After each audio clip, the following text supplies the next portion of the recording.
this topic specifically seems like it gets misrepresented in our industry a lot. So I'm curious for the beginning part of this of like just define vulnerability management, like what it actually should look like, because I don't think it's usually done a lot of justice.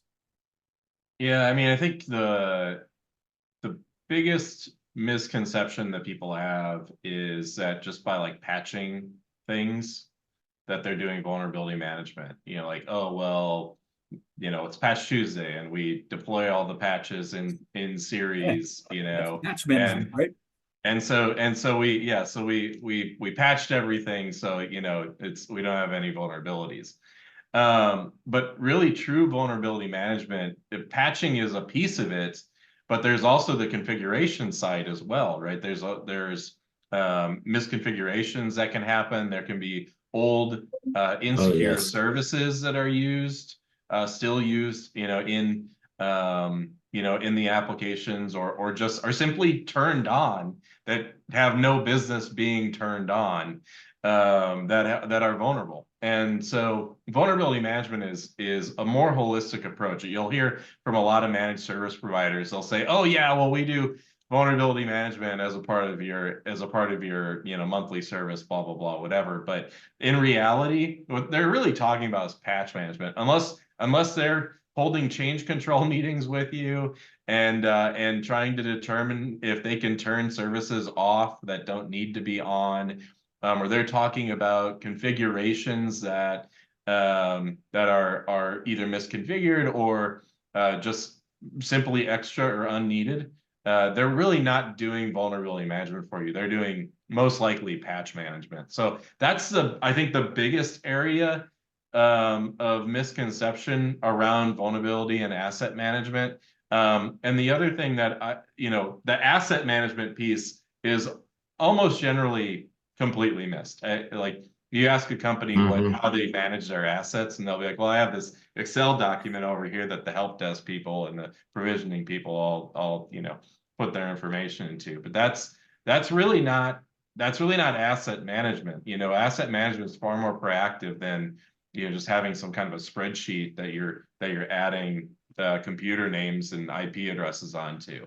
Asset management is kind of a living, breathing thing.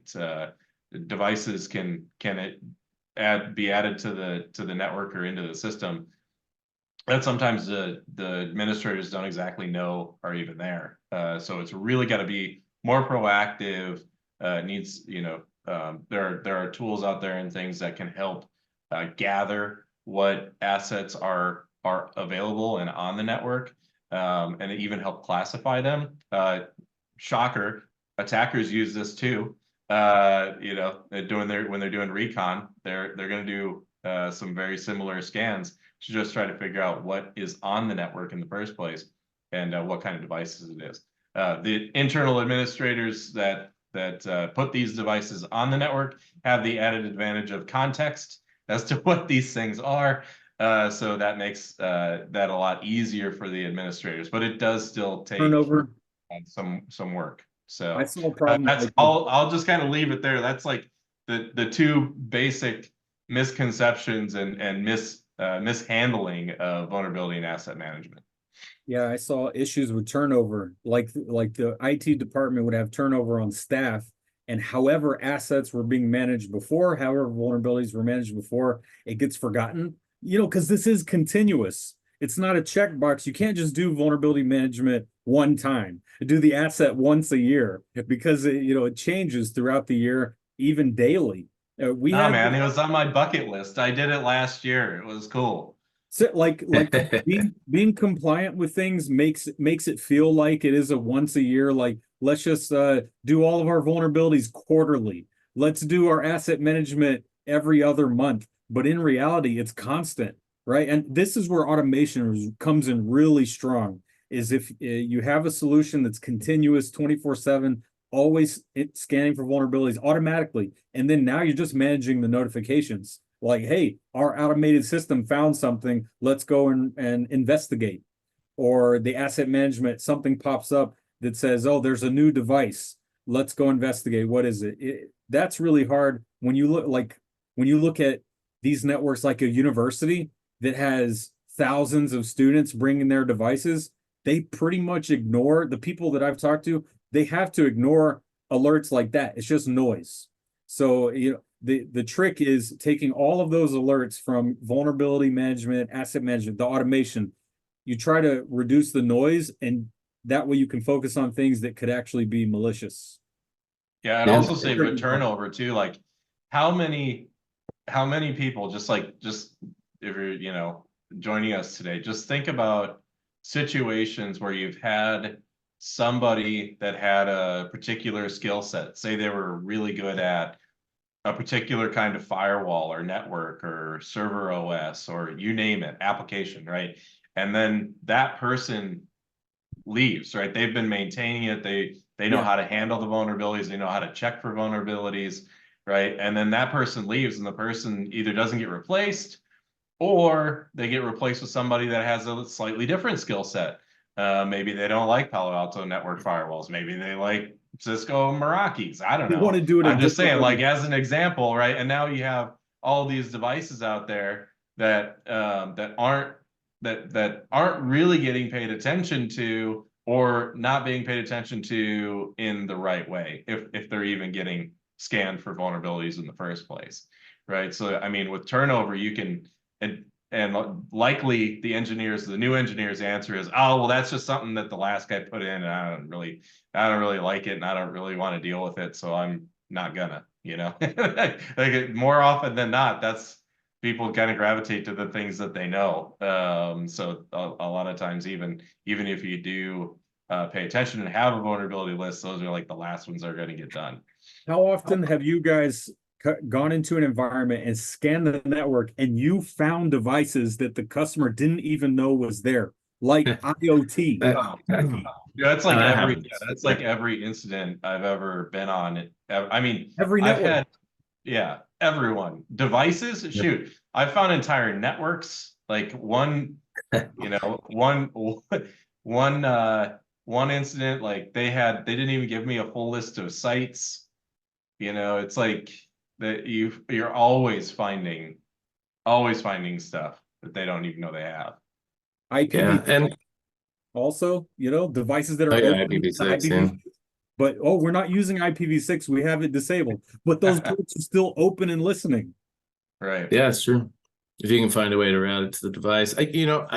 One thing too that I've noticed as well that seems to be a trend, and maybe it has to do with just the amount of expectations that are coming for some IT folk, is I've definitely had people, I wouldn't say argue with me, but they say, oh, I'm okay. I keep my vulnerability management up to date on my external facing devices. And what I think that a lot of people don't realize is how an attacker attacks the inside of their network first. And everyone's like, oh, it's phishing, it's this, it's that. Yes, there's an aspect to that that's true. But there's also web-based exploits that are looking for extensions installed by default programs that the user might have, or that IT personnel might have put on the machine. And if those aren't up to date, then you can end up in a position where now the attacker knows that you have an out-of-date PDF browser, and they send you a malicious PDF that opens up in that way that takes the thing out, or whether it be Microsoft Word or a number of other applications, even things as simple as text viewers, things like Notepad++ or even 7-zip decryptors. These things have had known exploits, and all you need to do is get someone to open a bad file with the right file extension and hope that it's the default. And it may not happen every time for you, but it happens for a certain percentage of people who are getting attacked in this way. So especially if they were to have something like a 0-day, that's definitely and sometimes you can even convince users to install a piece of software in order to view your thing that would be vulnerable in the first place. So I guess I've just seen that more often than I'm comfortable with. People who have their external devices. You just reminded me of something that I saw it firsthand when I was in Asia. There were companies who would download the patches and reverse engineer it to try to exploit whatever it was that was patched, and they knew they had a window, and create a weaponized exploit for something that had just been patched. So it's not a 0-day, it's like a 1-day or a 2-day. but I saw entire companies with staff that was the whole job. Download a patch, reverse engineer it, weaponize it, and then sell it to God knows who, potentially our enemy. Yeah. Did you guys, I don't know if you guys saw the Lockbit takedown. Did you guys see or read the response from the creator of Lockbit? He basically said, yeah, they took down all of my stuff, but it's fine because I had, how they basically, he was claiming that how they got in was a vulnerability on from PHP. Yeah. That had been installed on some of his web servers. So it kind of made me chuckle. I was like, oh, well, yeah, that's nice to see. It's nice to see Lockbit and the threat actors are also having an issue with vulnerability management. Like it happened to him. So it makes sense because for anybody who's been a CISO or a director of IT or a manager of IT or just simply someone that is in charge of the budget for an IT or a cyber department, it's pretty difficult to go to your CFO and be like, hey, so here's the thing. I need like 1 to 2 people to just run around and patch everything we have all the time. Right? Like it's a really, really tough ask. Because it's hard to determine a return on investment, right? But what I have seen is like they're okay with it if you can give, like, if it's more of a, it's going to cost us X amount a month or something like that, like where you're not having to invest in people and all that kind of stuff. It's more of like you outsource it or get some tooling, some really good tooling to try to help and manage and decrease it. But usually, there's still people that have to run the tools. So this is one of those, I would say, challenge areas in our industry as a whole, because we all know that we need to do, if you're on this call, the likelihood that you need to do vulnerability management is very high. But it's a difficult one to have a conversation with, like a CFO or somebody that says, okay, well, what am I going to get for this money? It's a difficult one to have a conversation around when they're only looking for ROI.